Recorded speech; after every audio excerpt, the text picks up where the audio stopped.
America में थोड़ी देर पहले जब बाजार खुले थे तो पहले 1400 अंकों की गिरावट देखी गई थी, लेकिन बाद में अमेरिकी बाजारों ने उछाल भर ली। लेकिन उससे एक दिन पहले अमेरिका ही नहीं, समूची दुनिया का बाजार लुढ़का हुआ था।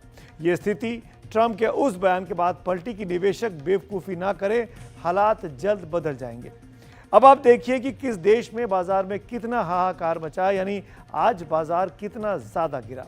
जापान करीब 6.5% गिरा, चीन में शेयर बाजार 6% गिरा, ऑस्ट्रेलिया में गिरावट 4% की रही, भारत में गिरावट 3.5% की रही। यानी हर देश को नुकसान हुआ जो अमेरिका के साथ सीधे तौर पर बिजनेस कर रहा है।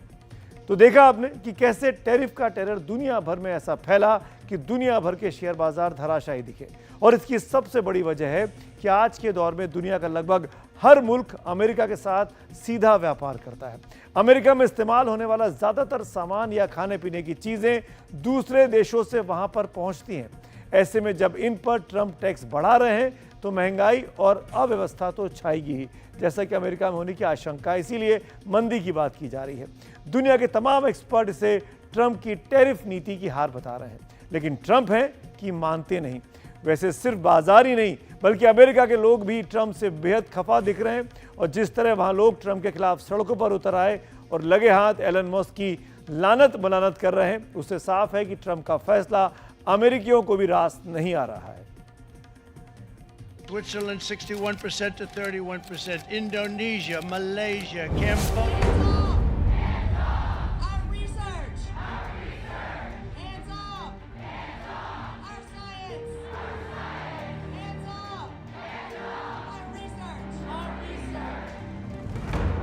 जिस डोनाल्ड ट्रंप को अमेरिका के लोगों ने 4 महीने पहले ही सिर माथे पर बिठाया था, चुनाव जितवाकर अपना राष्ट्रपति बनाया था, अब उनके खिलाफ ही अमेरिका वाले त्राहिमाम की मुद्रा में विरोध प्रदर्शन कर रहे हैं।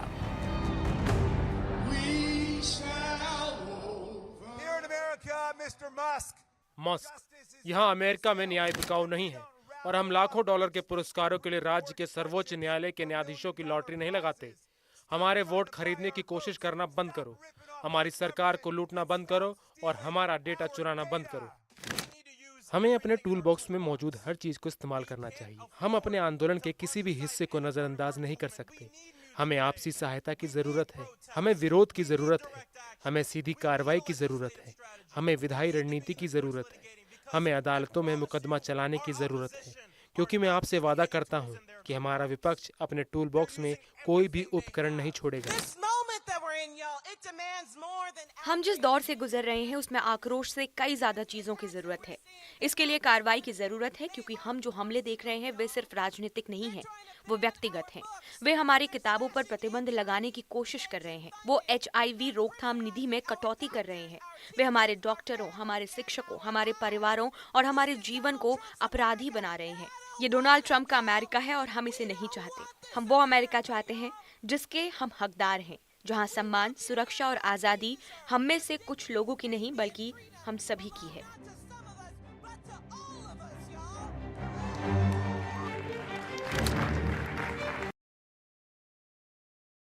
बनने के बाद जिस तरह दुनिया के खिलाफ टैरिफ वॉर छेड़ दिया है, उसकी प्रतिक्रिया अमेरिका की सड़कों पर ट्रंप के खिलाफ प्रदर्शन के रूप में दिखी।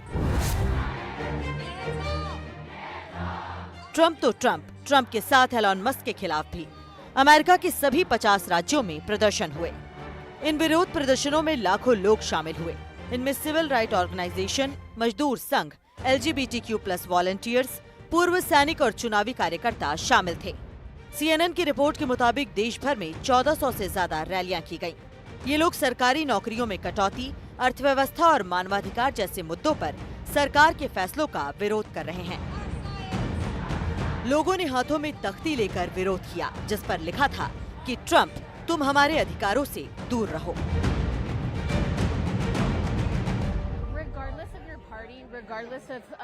आज जो कुछ भी हो रहा है वह घृणित है और हमारी वर्तमान व्यवस्था चाहे कितनी भी टूटी हुई क्यों ना हो, वर्तमान प्रशासन जिस तरह से चीजों को ठीक करने की कोशिश कर रहा है वह इसे ठीक करने का तरीका नहीं है।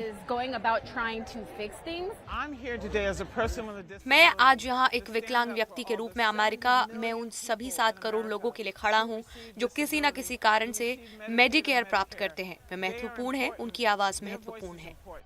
I'm here because this is wrong. क्योंकि ये गलत है, सब कुछ गलत है। लेकिन मैं एक शिक्षक भी हूँ, इसलिए मैं सार्वजनिक शिक्षा के क्षेत्र में पैसे की कटौती के पक्ष में नहीं हूँ।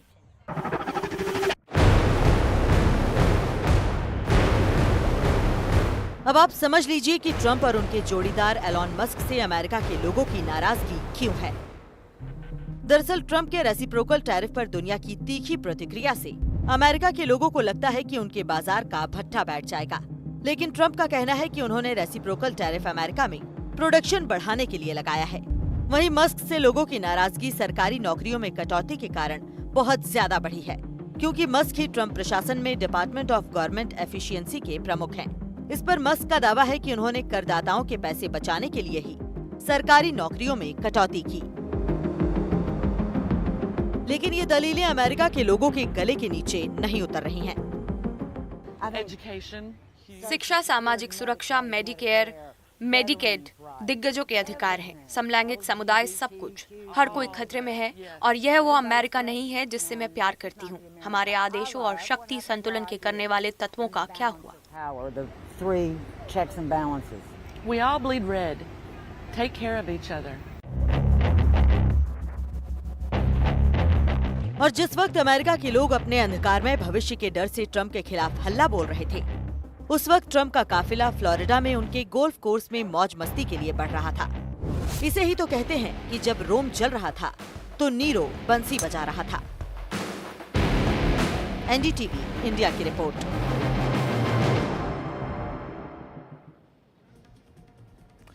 इस तरीके से शेयर बाजार का लुढ़कना वैश्विक मंदी की खतरनाक आहट सुनने लगता है। तो आप पहले ये समझ लीजिए कि वैश्विक मंदी होती क्या है और किस बात का खतरा पैदा हो जाता है। कई देशों की अर्थव्यवस्था में एक साथ गिरावट ही वैश्विक मंदी, यानी दुनिया भर के तमाम मुल्क ग्रो करने की बजाय उनकी ग्रोथ रुक जाए और वो नीचे गिरने लगे, उनकी विकास दर नेगेटिव में चली जाए। सभी देशों पर एक साथ इसका बुरा प्रभाव पड़ता है। वैश्विक मंदी के कारण आर्थिक उत्पादन, रोजगार और उपभोक्ता खर्च में गिरावट आ जाती है। दुनिया में 1930 और 2008 में 2 बार बड़ी वैश्विक मंदियां आई हैं। जब भी वैश्विक मंदी आती है तो उसका प्रभाव नौकरी जाने, आय घटने और आर्थिक विकास धीमा होने के रूप में सामने आता है। यानी महंगाई बढ़ जाती है, रोजगार के अवसर पैदा नहीं होते हैं और कुल मिलाकर हाहाकार की स्थिति होती है, खाने के लाले पड़ने लगते हैं। बिगड़े बाजार की स्थिति पर अमेरिकी प्रशासन का क्या रुख है, ये जानने के लिए हमारे सहयोगी उमा शंकर सिंह ने थोड़ी देर पहले ही अमेरिकी विदेश विभाग की प्रवक्ता मार्गरेट मैक्लेod से बातचीत की। सुनिए कि ट्रंप प्रशासन की अब क्या पॉलिसी है। सबसे पहले तो हम आपसे यही जानना चाहेंगे कि आखिर हथकड़ी क्यों लगाई गई। 5 फरवरी को जो फ्लाइट आई थी उसमें तो महिलाओं को भी हथकड़ियां लगाई गई और ये खबर जब आई इंडिया में तो उसके बाद जो है यहाँ पे लोगों में भारी गुस्सा जो है वो देखने को मिला। तो क्या इस पर ख्याल है अमेरिकी विदेश मंत्रालय का? वैसे सुरक्षा प्रिकॉशंस आखिरकार हमारे सुरक्षा मंत्रालय के अधिकारी पर निर्णय होती जाती है और हम समझते हैं कि उनकी प्रोसीजर्स के मुताबिक वो बच्चों पर हदखती नहीं करते हैं, अक्सर महिलाओं पर नहीं करते हैं। लेकिन अगर वो समझते हैं कि कोई पैसेंजर है जो उड़ान के दूसरे पैसेंजर्स के लिए एक जोखिम बन सके तो उनके डिस्क्रेशन पर फैसला कर सकते हैं। मैं आपको यही उदाहरण भी दे सकती हूँ कि इन पैसेंजर्स में कई लोग थे जो बराह रास्त भारतीय सरकार खुद गिरफ्तार किया। देखिए ये ना सिर्फ अमेरिकी अधिकारी की सुरक्षा की बात है बल्कि दूसरे परवाज पर होने वाले लोगों की सुरक्षा की बात भी थी। लेकिन 15 और 16 फरवरी की फ्लाइट में महिलाओं को तो हथकड़ी नहीं लगाई गई, जो कि जानकारी निकलकर सामने आई, लेकिन पुरुषों को तब भी लगाई गई और भारत सरकार ने इस बारे में पहले चिंता जताई थी। सवाल है कि मानवाधिकार की दुहाई देने वाला अमेरिका जो है उसने इतना भी मुनासिब नहीं समझा कि करीब 14,000 किलोमीटर दूर जो भारत भेजे जा रहे थे लोग, उनको मानवीय आधार पर उनका ख्याल रखा जाए। ठीक है कि वो अवैध प्रवासी थे, लेकिन फिर भी इस बात का तो ख्याल रखा जाना चाहिए था, क्योंकि लंबी यात्रा थी और लोगों को परेशानी हो सकती थी। और ख़ासतौर पे तब जबकि आपने उनको कैंप में रखा हुआ था जहाँ पे उनके पास कोई आर्म्स नहीं था, पूरी तरह से डिज़ार्म थे, इसके बावजूद भी इस तरह का जो व्यवहार किया गया उसको लेकर यहाँ सवाल है। आखिरकार वही अधिकारी का निर्णय पर ऐसा लगा कि वो दूसरों को एक जोखिम था। उसके और तफसील अमेरिकी सरकार बराह रास्त भारतीय सरकार को फराहम कर रहे हैं। जी, और ये भी एक आरोप लगा कि जो सिखों की जो धार्मिक भावना है उसका भी ख्याल नहीं रखा गया। पगड़ी खोलवाने तक की जो बात है वो भी सामने आई, शाकाहारी खाने का बंदोबस्त भी नहीं किया गया। और इस तरह के आरोप को लेकर पंजाब के जो एक सांसद हैं, मेंबर पार्लियामेंट हैं, उन्होंने संसद में भी इस मुद्दे को उठाया। तो इस मुद्दे पर अमेरिकी विदेश मंत्रालय का क्या कहना है? सुरक्षा मंत्रालय ने कंफर्म किया कि वो पैसेंजर्स जो उड़ान पर थे उन्होंने शाकाहारी खाना के अलावा और कोई धार्मिक अकोमोडेशन की दरख्वास्त नहीं की। एक सवाल ये भी है कि भारत सरकार ने इस मुद्दे को अमेरिकी अथॉरिटीज़ के सामने उठाया भी, अपनी चिंता भी जताई, उसके बाद भी देखा गया कि उसमें कोई रियायत नहीं मिली।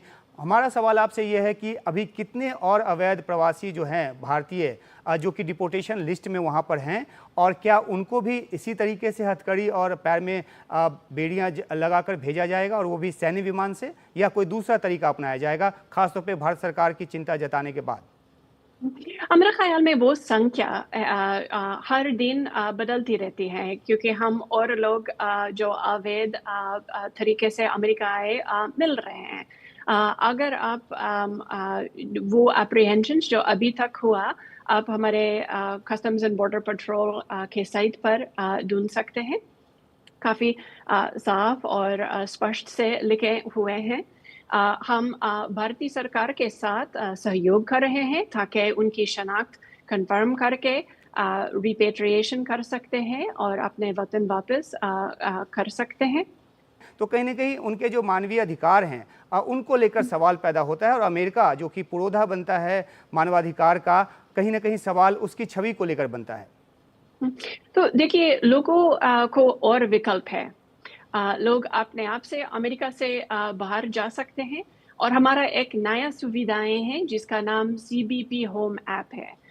लोग खुद ब खुद अमेरिका के बाहर जाकर जब वो 3 मील दूर बन जाए तो वो अपने मोबाइल इस्तेमाल करके CBP होम ऐप के ज़रिए अमेरिकी सरकार को यही संदेश भेज सकते हैं कि मैं अभी अमेरिका के बाहर हूँ। आप सेल्फ डिपोर्टेशन की बात कर रही हैं?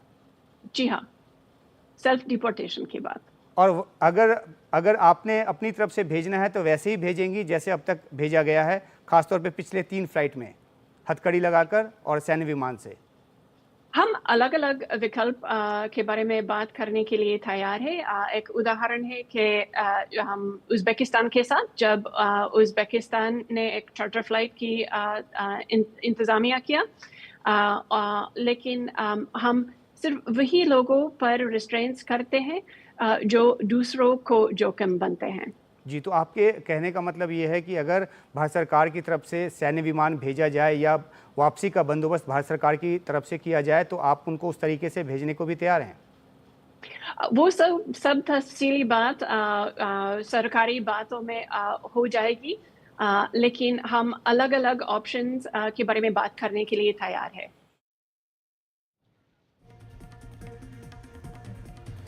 अमेरिकी विदेश विभाग की प्रवक्ता जो कि हिंदी बोलती हैं, जिस तरीके से भारतीयों को डिपोर्ट किया गया वापस अमेरिका से हिंदुस्तान के लिए, जो 3 फ्लाइट्स में उनको लाया गया, उस बारे में विस्तार से अमेरिकी सरकार की सफाई पेश कर रही थी।